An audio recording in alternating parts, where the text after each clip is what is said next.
Hello दोस्तों, आप सभी का स्वागत है KRK एकेडमी प्लेटफॉर्म पे। मैं प्रवीण कुमार, मैं आपका CAPF के लिए यहाँ पे मैथ्स और रीजनिंग के मेंटर के रूप में काम करने वाला हूँ। बात करते हैं CAPF। तो CAPF जैसा आप सभी को मालूम है, ग्रेजुएट लेवल का एग्जाम है और इसको UPSC कंडक्ट कराती है। UPSC कंडक्ट कराती है, इसमें 2 पेपर होते हैं, पेपर फर्स्ट, पेपर सेकेंड। जो मैथ्स और रीजनिंग का सेगमेंट है यह पेपर फर्स्ट में आता है।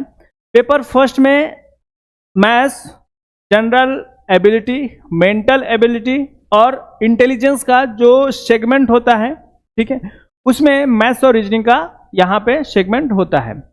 मैथ्स और रीजनिंग सेगमेंट में आपके 20 से 25 क्वेश्चन पूछे जाते हैं और जो GS का अन्य सेगमेंट है जहाँ पे history, polity, economics and etcetera, current events जैसे टॉपिक्स मिलते हैं, वो सेगमेंट से, उन सेगमेंट से आपके जो क्वेश्चन आने वाले हैं वो 100 से 105 क्वेश्चन तक बनते हैं। ठीक है, अगर हम बात करें तो UPSC वाले जो CAPF का एग्जाम होता है, जब आप इसकी प्रिपरेशन कर रहे हो तो यहाँ पे मैथ्स और रीजनिंग का क्या रिलेवेंस है, क्या इम्पोर्टेंस है, ठीक है, क्योंकि हमें मालूम है GS का सिलेबस बहुत ही वास्ट होता है, बहुत ही लंबा सिलेबस होता है और आपको अगस्त तक का यहाँ पे टाइम मिला हुआ है। 3 अगस्त को इसका एग्जाम है।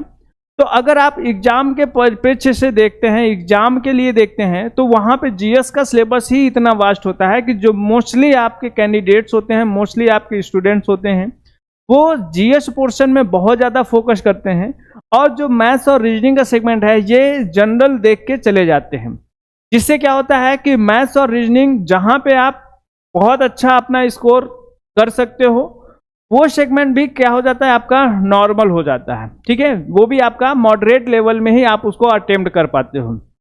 ठीक, GS का पोर्शन अगर बात करते हैं तो GS में आप 100 से 105 क्वेश्चंस में अगर आपने 60 से 65 क्वेश्चन भी आपने अटेम्प्ट किए तो वहां पर आपको 100% श्योरिटी नहीं होती है।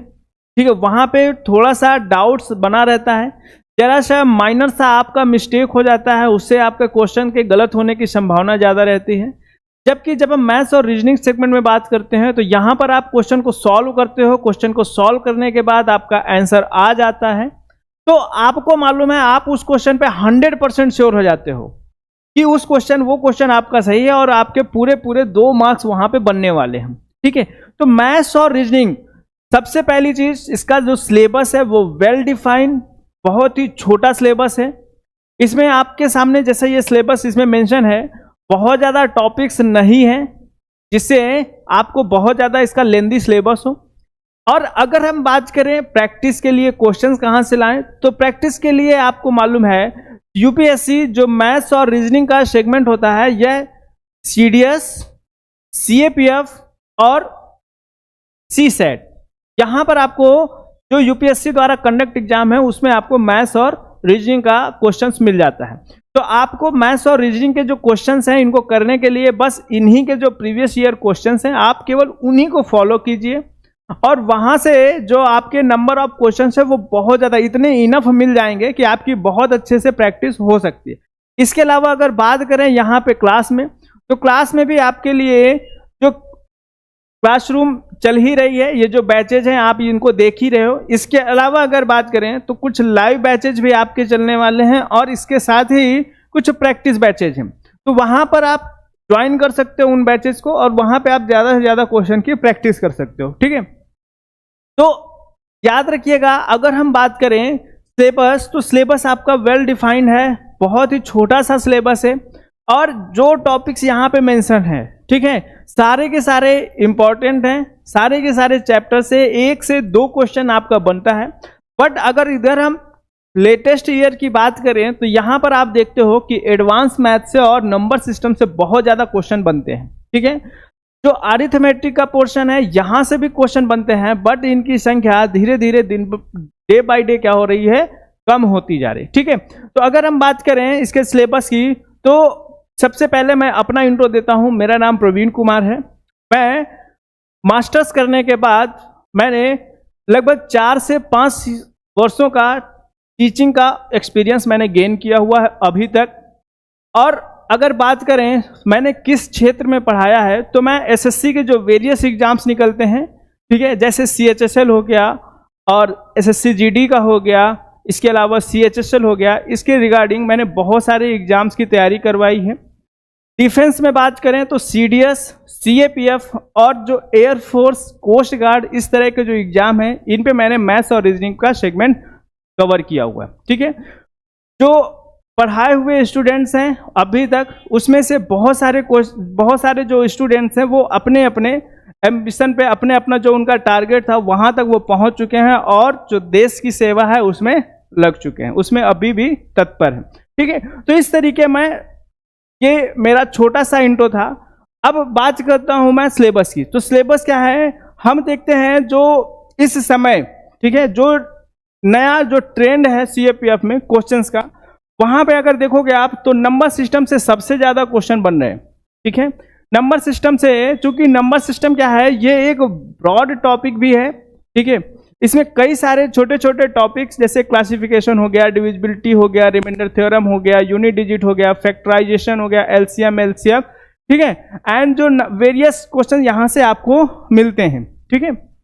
तो क्या है, इसका दायरा भी बहुत बड़ा है और दायरा बड़ा होने के साथ साथ यहाँ पे जो क्वेश्चंस फॉर्म होने की जो पॉसिबिलिटीज है वो बहुत ही ज्यादा है, ठीक है। इस वजह से ये जो सेगमेंट है बहुत ज्यादा इंपॉर्टेंट हो जाता है, ठीक है। यहां से क्वेश्चंस बहुत ज्यादा इस समय पूछे जा रहे हैं, ठीक है, पहली चीज। दूसरा चीज क्या है कि जो नंबर सिस्टम और सिंप्लीफिकेशन है, ये आपका फाउंडेशन का काम करता है, पूरी की पूरी मैथ्स का बेस है, पूरी के पूरे मैथ्स की जान है, ठीक है, आत्मा कह सकते हैं हम इसको मैथ्स के लिए, ठीक है। तो यहाँ पे क्या है, जब आप नंबर सिस्टम को पढ़ते हो, नंबर सिस्टम के जो सारे टॉपिक्स हैं इनको समझते हो, तो इनके जो कॉन्सेप्ट हैं ये केवल और केवल यहीं पे नहीं लगने वाले। जब आप क्वेश्चन को सॉल्व करते हो, वहाँ पे छोटी छोटी ट्रिक्स होती हैं, वहाँ पे आप सॉल्यूशन करते हो, कैलकुलेशन करते हो, तो वहाँ पे क्या है, जब टाइम, ठीक है, जब आपको टाइम कम कंज्यूम करना होता है एक क्वेश्चन के लिए, पर्टिकुलर क्वेश्चन के लिए, तो वहाँ पे क्या है, हमको एलिमिनेशन राउंड भी लगाना होता है मैथ्स के, ठीक है। कैलकुलेशन की शॉर्ट ट्रिक्स यहाँ पे काम आती हैं, कैलकुलेशन के लिए स्पीड यहाँ पे काम आती है, एक्यूरेसी काम आती है, ठीक है। तो इस तरीके हम यहाँ पे देखते हैं नंबर सिस्टम और सिंप्लीफिकेशन का जो पोर्शन है ये हमारे लिए बहुत ज़्यादा इंपॉर्टेंट हो जाता है, ठीक है। तो अगर हम बात करें इसको पढ़ेंगे कैसे, तो सबसे पहले हम क्लासिफिकेशन ऑफ नंबर्स पढ़ेंगे। क्लासिफिकेशन ऑफ नंबर्स में अगर हम बात करें तो यानी यहाँ पर हमको क्या देखना होगा कि नंबर्स हैं क्या, नंबर्स के डिफरेंट टाइप्स कैसे होते हैं, जैसे नेचुरल नंबर है, होल नंबर है, ठीक है, प्राइम नंबर है, प्राइम नंबर्स की प्रॉपर्टीज क्या होती हैं, कंपोजिट नंबर क्या है, ठीक है। इस तरीके की हम नंबर्स की बात करेंगे, ठीक है। को प्राइम नंबर्स क्या होते हैं, ठीक है। डिविजिबिलिटी देखिए क्या है, जब मैं अपना पर्सनल एक्सपीरियंस बोलता हूं तो डिविजिबिलिटी और रिमाइंडर थ्योरम, ये दो कॉन्सेप्ट बहुत ही ज्यादा इंपॉर्टेंट हो जाते हैं। कैसे इंपॉर्टेंट हो जाते हैं, तो क्या है कि डिविजिबिलिटी देखिए, जब बहुत लंबे लंबे कैलकुलेशन करने होते हैं, बहुत लंबे लंबे डिवीजन या मल्टीप्लाई करने होते हैं, तो वहां पर हमको क्या है, जो डिविजिबिलिटी का कॉन्सेप्ट है ये बहुत ज़्यादा हेल्प करता है। हम बहुत जल्दी फाइंड कर लेते हैं कि जो नंबर है, पर्टिकुलर जो दिया गया नंबर है वो किस नंबर से डिवाइड हो रहा है, ठीक है, और अगर डिवाइड हो रहा है तो कितना बाद में रिमाइंडर आएगा, ठीक है। इसके बेसिस पे क्या है, हम बहुत सारे ऑप्शन को ऐसे ही एलिमिनेट कर सकते हैं। अगर बात करें नेक्स्ट, यूनिट डिजिट को फाइंड करना होगा। फैक्टराइजेशन, जब हम फैक्टर और मल्टीप्लिकेशन की बात कर लेते हैं तो हम फिर HCF और LCM पे भी अपनी जो बेसिक समझ है, बेसिक अंडरस्टैंडिंग है, इसको हम डेवलप कर लेते हैं, ठीक है। सीरीज की बात करते हैं तो सीरीज देखिए, आपका जो ये टॉपिक है ये रीजनिंग में भी आपका पूछा जाता है और मैथ्स में भी। आपने नाम सुना होगा अरिथमेटिक प्रोग्रेशन, ज्योमेट्रिक प्रोग्रेशन, ठीक है।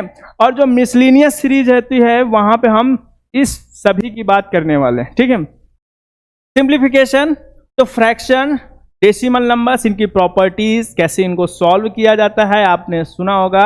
Recurring, non recurring, terminating etcetera, ठीक है। फ्रैक्शन और डेसिमल फ्रैक्शंस, इन सब की बात करने वाले हैं। स्क्वायर्स, क्यूब्स, स्क्वायर्स कैसे निकालते हैं, ठीक है, और सम बेसिक कैलकुलेशन की ट्रिक्स हैं।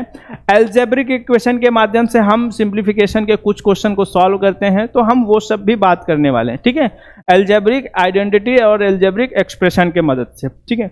बात करते हैं अगर अरिथमेटिक की, तो अरिथमेटिक में ये आपका इंपॉर्टेंट, जो आपके इंपॉर्टेंट कॉन्सेप्ट होते हैं अरिथमेटिक में हम बात करते हैं, तो अरिथमेटिक में जो सबसे ज्यादा इंपॉर्टेंट होता है परसेंटेज, रेशियो प्रोपोर्शन और एवरेज। अगर हम ये 3 चैप्टर पढ़ लेते हैं, ये 3 टॉपिक कंप्लीट कर लेते हैं, तो यहां से लगभग आपका 80% अरिथमेटिक का कॉन्सेप्ट क्या हो जाता है, कंप्लीट हो जाता है। ठीक है, 80% अरिथमेटिक यहां से कंप्लीट हो जाता है।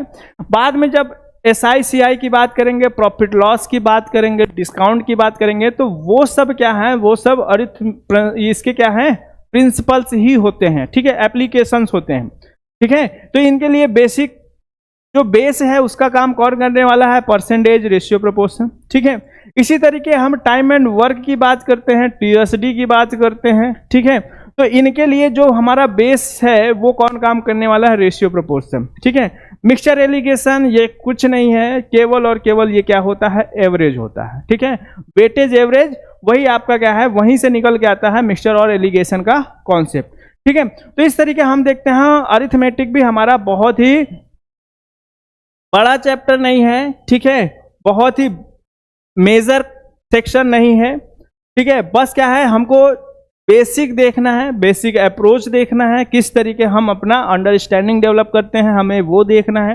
ठीक है, जब बात करते हैं हम एडवांस मैथ की, तो एडवांस मैथ में हम मेंसुरेशन और ज्योमेट्री ये क्या है, साथ में लेके चलेंगे, क्योंकि ज्योमेट्री में आपके 1-2 क्वेश्चन देखे गए हैं।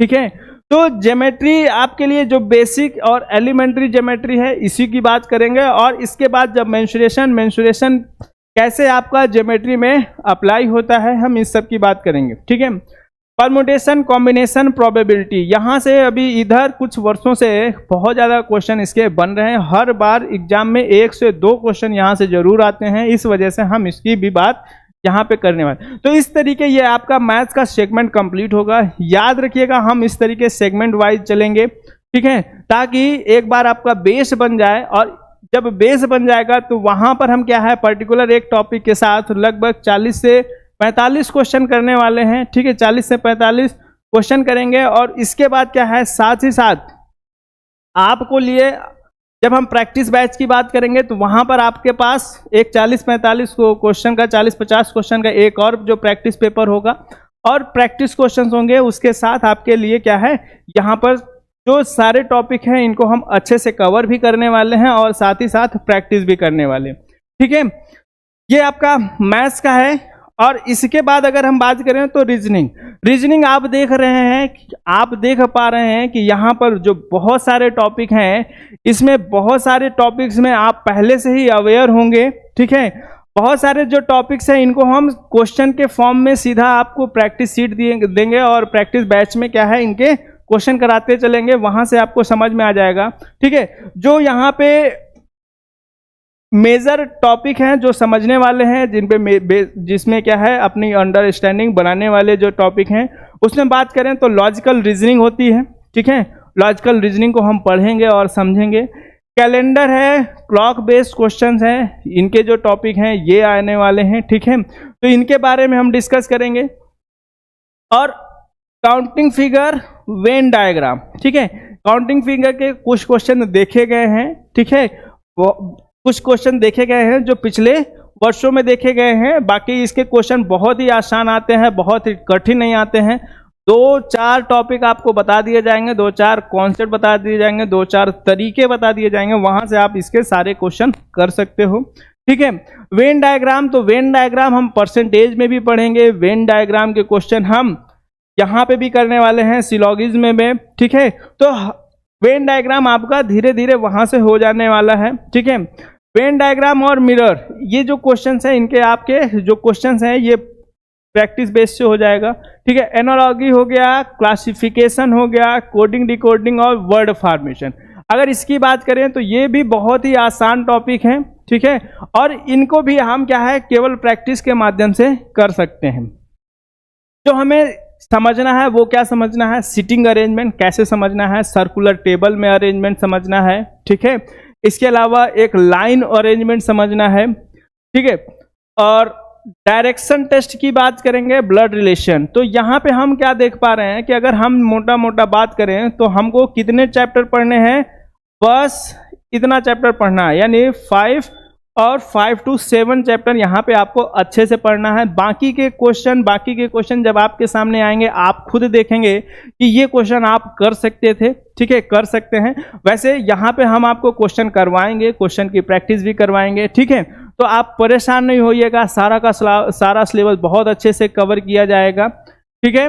और अपनी जो तैयारी है इसको स्टार्ट कीजिए। याद रखिएगा, बहुत बच्चे जो तैयारी कर रहे होते हैं उनके लिए क्या होता है कि चूंकि जीएस का पोर्शन बहुत ज़्यादा होता है, इसलिए उनका पूरा ध्यान जीएस पे होता है, मैथ्स को वो क्या करते हैं, अवॉइड करते हैं।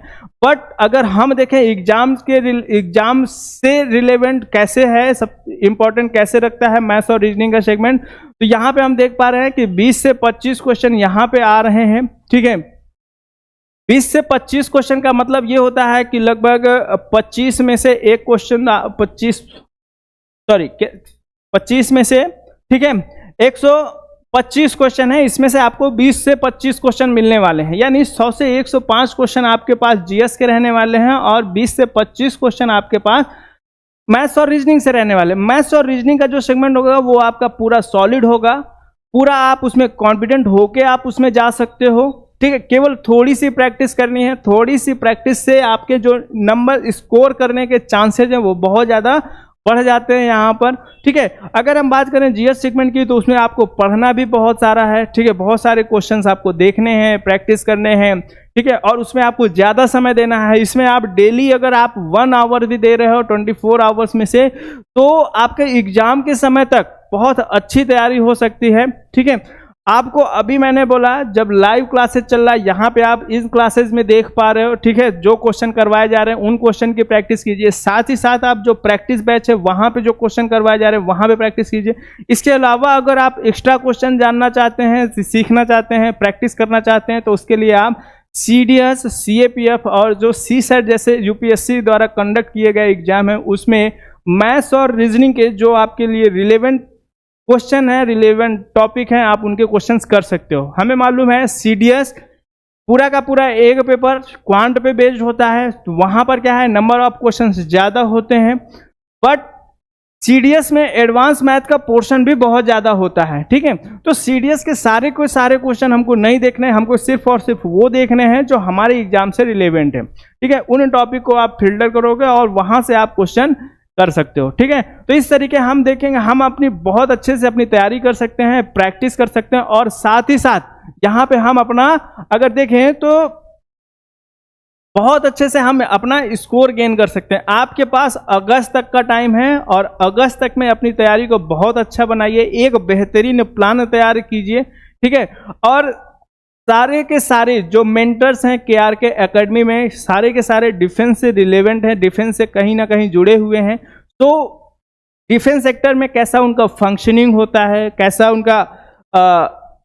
कैसा उनका प्लानिंग होता है, कैसी उनकी स्ट्रेटजी होती है, ये सारी की सारी आपको यहाँ पे मेंटर्स और जो आपके सब्जेक्ट से रिलेवेंट टीचर्स हैं उनके द्वारा आपको मिलती रहेगी समय समय पे, ठीक है। तो इस तरीके आप जुड़े रहिए और साथ ही साथ जो अपने मित्र हैं उन सभी को भी इस बैच से जोड़िए, ठीक है। बाकी मिलते हैं आपसे हम सीधा क्लास में, तब तक के लिए धन्यवाद। और कोशिश कीजिए अपनी तैयारी को बहुत अच्छे से बना के रखिए, बहुत अच्छे से आप अपनी तैयारी को करते रहिए, ठीक है। हेलो दोस्तों, welcome back to KRK academy. तो आज हम इस वीडियो में कोर्स आपको कैसे परचेस करना है एक बार क्लियरली मैं आपको एक्सप्लेन करूंगा। मैंने रिसेंटली जो हमने full course assistant commandant CAPF assistant commandant की जो एग्जाम है तो उसके लिए एक कोर्स लॉन्च किए हैं, फुल कोर्स। तो वो आपको कैसे परचेस करना है देखते हैं हम। तो आपको पहले क्रोम पे जाना है, गूगल क्रोम पे, वहां पे आपको KRK Academy .in करके टाइप करना है। जैसे आप टाइप करोगे तो यहाँ पे दिख रहा है आपको, देखिए KRK Academy .in करके वेबसाइट है, इसमें आपको क्लिक करना है। क्लिक करते ही आपको कंप्लीट देखिए KRK Academy का वेबसाइट ओपन होगा। आपको यहाँ पे देखिए टॉप में आपको डाउनलोड ऐप करके है, एंड्रॉइड का सिंबल है डाउनलोड ऐप, तो इस पे क्लिक करना है आपको। क्लिक करने के बाद आपको यहाँ पे दिख रहा है आपको KRK एकेडमी करके है, तो इसको इंस्टॉल करना है आपको।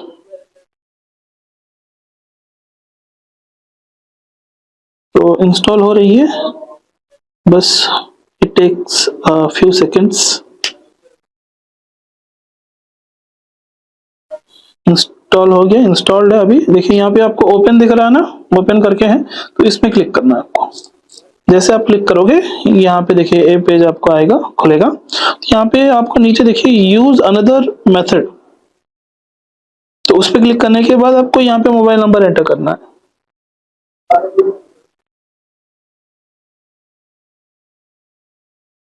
मोबाइल नंबर एंटर कर लिया, नीचे देखिए प्रोसीड सिक्योरली करके है, तो इस पे क्लिक करना है, इस बटन पे। आपको OTP एंटर करना है अभी। यस, OTP एंटर करने के बाद यहाँ पे नीचे देखिए आपको वेरीफाई OTP करके है, ये वाला बटन पे आपको क्लिक करना है। क्लिक करने के बाद यहाँ पे देखिए आपको आपका नाम देना है। आप खुद का नाम यहाँ पे डालिए, ठीक है। तो मैं मेरा नाम डाल रहा हूँ, और नीचे आपको ईमेल आईडी,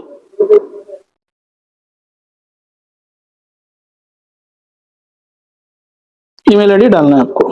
जो आपका रजिस्टर ईमेल आईडी है तो उसी को डालना है। ओके, यहाँ पे देखिए आपको एलो करके यहाँ पे क्लिक करना है, हो गया, राइट। तो ये जो ओपन हुआ है ये होम पेज है, ठीक है, होम पेज है। नीचे देखिए एक बार होम पेज है, यहाँ पे बगल में आपको स्टोर करके दिख रहा है ना, स्टोर पे क्लिक करना है। स्टोर पे क्लिक करने के बाद यहाँ पे देखिए आपको CAPF नीचे CAPF AC फुल कोर्स करके है 1 ईयर वैलिडिटी का, तो यहाँ पे आपको क्लिक करना है। उस पे क्लिक करने के बाद आपको यहाँ पे नीचे बाय करके ऑप्शन है, यस बाय नाउ पे क्लिक कीजिए।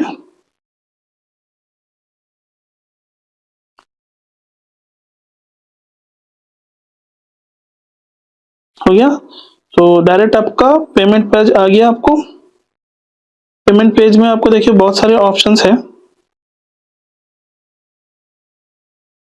फोन पे, गूगल पे, पेटीएम, ठीक है। आप card payment, EMI, net banking, EMI नहीं होता है तो नेट बैंकिंग कर सकते हो, वॉलेट, ठीक है, UPI के थ्रू भी आप कर सकते हो।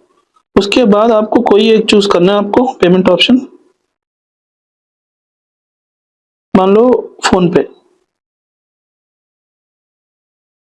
ठीक है। तो यहाँ पे आपको देखिए यहाँ पे पे करके आपको दिखाएगा, यहाँ पे नीचे पे करना है। पे करने के बाद क्लासेस होंगे कोर्स में, तो वो सारे अनलॉक हो जाएंगे। तो उसके बाद आपको कोर्सेस में कैसे जाना है, कहाँ पे आपको क्लासेस रहेंगे, कंटेंट कहाँ पे रहेगा, तो वो मैं आपको बताऊंगा, ठीक है। पेमेंट कर दिया हमने, ठीक है। पेमेंट करने के बाद देखिए ऐसे आपको ओपन होगा। यहाँ पे आपको नीचे जाना है, नीचे यहाँ पे देखिए आपको home, stores, charts and profile पे क्लिक करना है। उसके बाद आपको इन्फॉर्मेशन करके आएगा, उसके बगल में जो एक ऑप्शन है कोर्सेज करके, तो उसमें क्लिक करना है। जैसे आप क्लिक करोगे तो यहाँ पे जो आपने परचेज किया है बैच, तो वही बैच आपको, वही कोर्स आपको दिखेगा, उसमें क्लिक करना है। क्लिक करने के बाद आपको यहाँ पे देखिए ओवरव्यू है और बगल में कंटेंट, तो इसी कंटेंट में आपकी जो क्लासेस है वो सारे क्लासेस अपडेटेड है। देखिए यहाँ पे 2 फोल्डर्स हैं, एक पेपर 1 की फोल्डर है जिसमें आपको कंप्लीट जनरल स्टडीज़ की क्लासेस रहेंगे, आपको geography, general science, polity, history, economy, arithmetic, reasoning, इन सारे क्लासेस रहेंगे। देखिए एक एक करके सारे क्लासेस अनलॉक हो चुके हैं, ठीक है। तो ऐसे ही आपको बैक जाने से यहाँ पे और एक फोल्डर है जो पेपर 2 का फोल्डर है, तो ये भी आपको देखिए यहाँ पे भी आपको सारी चीज़ें अपडेटेड है। एसए के टॉपिक्स, आर्ग्यूमेंट्स, रिपोर्ट, थीम्स भी है, ग्रामर की क्लासेस से सारी चीज़ें अपडेटेड है। तो ऐसे आप कोर्सेस में जा सकते हैं। तो इस वीडियो में मैंने आपको कैसे आपको परचेज़ करना है वो प्रोसेस बताया मैंने, आपको कहाँ पे आपको वेबसाइट में जाना है, लॉगिन करना है, कैसे आपको करना है, सारी चीज़ें मैं आपको बताया। उसके बाद परचेस करने के बाद क्लासेस कहाँ पे रहेंगे, तो वो भी मैं आपको कम्प्लीटली एक एक चीज़ करके मैं आपको एक्सप्लेन किया हूँ। तो आई होप ये सारी चीज़ें आपको अच्छे से समझ में आए होंगे। तो अगर कोई डाउट है तो मुझे आप कॉल कर सकते हो, या फिर आप डायरेक्ट मुझे मैसेज भी कर सकते हो, व्हाट्सएप, टेलीग्राम, जो यहाँ पे अभी नंबर जो स्क्रॉल हो रही है, तो उसी नंबर पे आप मुझे डायरेक्ट आप कांटेक्ट कर सकते हो। ठीक है, तो धन्यवाद दोस्तों, जय हिंद, थैंक यू।